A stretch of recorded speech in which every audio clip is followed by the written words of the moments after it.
Good morning, everybody, and thank you so much for being here and having me here. I'm very excited to kick off this first PhyzTalk session this year. So today, I'd like to share with you a story of a discovery. Have you ever woken up in the morning and asked yourself, gosh, why am I so stiff today? Well, I have too. And I think many of us, as we've grown older, might have that experience.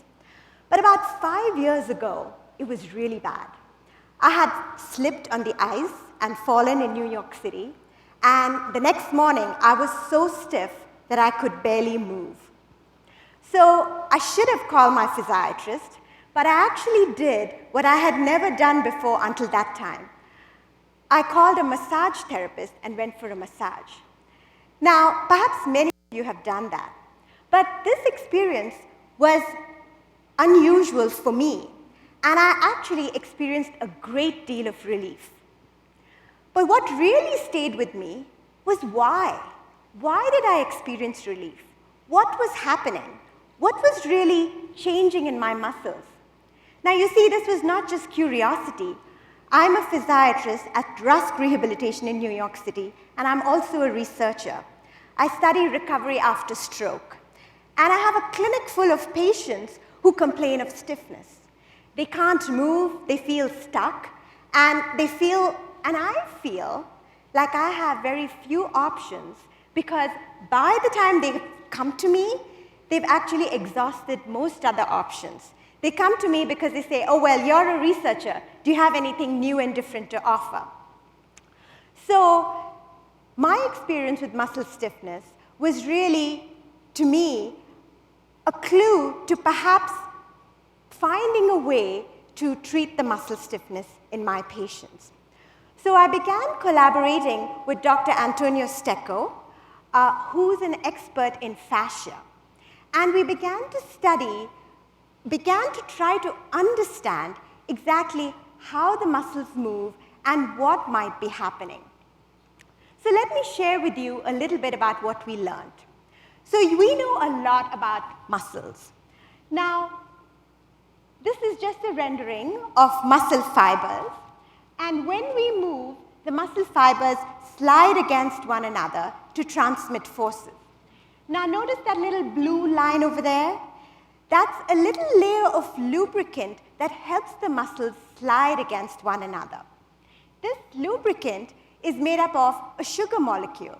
They're called glycosaminoglycans, and one of them is hyaluronic acid. Hyaluronic acid is the WD-40 of muscles. It helps them slide. Now, hyaluronic acid is very interesting. When it accumulates, it becomes really, really thick, and it starts to act like glue. So while normally hyaluronic acid acts like a lubricant and helps with tissue sliding, when it accumulates and it becomes gluey, the opposite happens. Lubrication and tissue sliding actually decrease. And that's when the muscle starts to look like this. You move, but it doesn't really move. So you feel stuck. So when my next patient came around and complained that she had rocks in her muscles, we tried to visualize it. So here's a drawing that was made by a PM&R resident in New York. And you can see those black patches that represent aggregations of hyaluronic acid. And we were wondering, well, can we actually treat that? Can we dissolve these aggregations using an enzyme that might break up the hyaluronic acid and restore the consistency of the lubricant and promote tissue sliding once again? So we came up with the hyaluronan hypothesis of muscle stiffness, where basically after a CNS injury, a patient is often paretic, and lack of movement has been shown to lead to aggregation of hyaluronic acid. So perhaps we thought that's going to make the lubricant act like glue, and Eventually, it triggers a cascade that leads to active muscle stiffness, aggravates spasticity, and untreated, it can lead to all the complications that many of us are so familiar with, all the way up to fibrosis. So we decided to test this hyaluronan hypothesis by injecting this enzyme, which was actually commercially available and on the market for the last 10 years with an excellent safety profile. So what I'd like to do now is just share with you a video of a patient who I had known for many years before this treatment. And in fact, I had given her all kinds of treatments that were available, including Botox. And I'm going to request that we play the video. So she could not, this young lady could not flex her wrist. You can see she could extend it a little bit, but she could not flex it. And 1 week after the injection, notice she's able to flex it.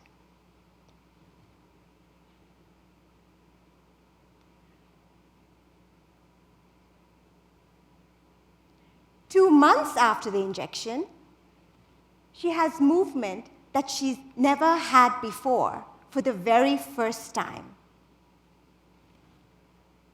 So this was really exciting. We actually published a study on our first series of patients that we treated. And what we've noticed is this enzyme can lead to reduction in muscle stiffness right away within a week. And we are beginning to notice progressive increase in movement beyond that, weeks and months beyond that. And the effect is actually additive. So clearly, we really need evidence as to exactly what's happening. So then we teamed up with yet another collaborator at NYU, Dr. Ravi Raghavan, who has this special MRI technique to help us visualize these accumulations. So here you see the MRI of the upper arm of a control subject. And all that green is actually glycosaminoglycans, including hyaluronic acid. So notice muscles do have quite a bit of glycosaminoglycans.